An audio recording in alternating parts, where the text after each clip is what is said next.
台北市長蔣萬安要來拼連任，最近也問伊的對手辛碧陽問講，這民進黨敢要甲這台獨黨講抬調呢？辛碧陽隨來反擊，講這蔣萬安對民進黨的歷史和現況無了解，台獨黨講早就予台灣前途國基本取代啊。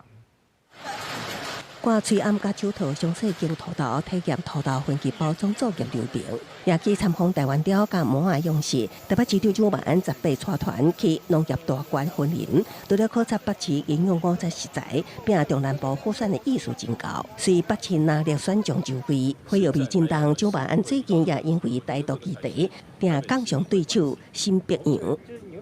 其實我蠻同情他的，因為問題在賴清德。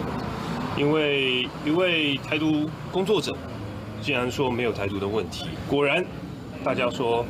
民進黨的台獨就像月亮，初一十五不一樣。這沒有什麼初一十五不一樣啊！1991年的那個時候到1999年後來的台灣前途學藝文，這個應該是沒有任何的改變才對。所以呢，我不知道他想要同情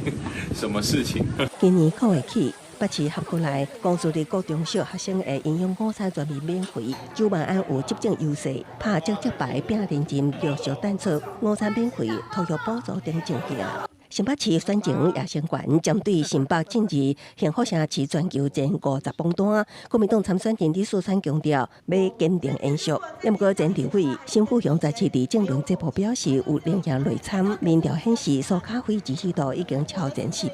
那我一定會很堅定的接下我們侯市長的這一個光榮的這一棒，那我會繼續為新北來打拼。我們會觀察各種民調的趨勢，目前的趨勢看來，我們團隊走在對的方向，提出對的願景。蘇小慧會繼續往正確的方向努力。新北兩強對決，李四川輕早基層爭取支持，18地方對手蘇卡輝的本命郭英哥甲在第三級進行座談。另外一邊，台灣物理治療學會前理事長王主管是分享推動物理治療司法修法幕後過程。俄羅蘇卡輝將專業意見化作制度改革，是會當教會人。記者綜合報道。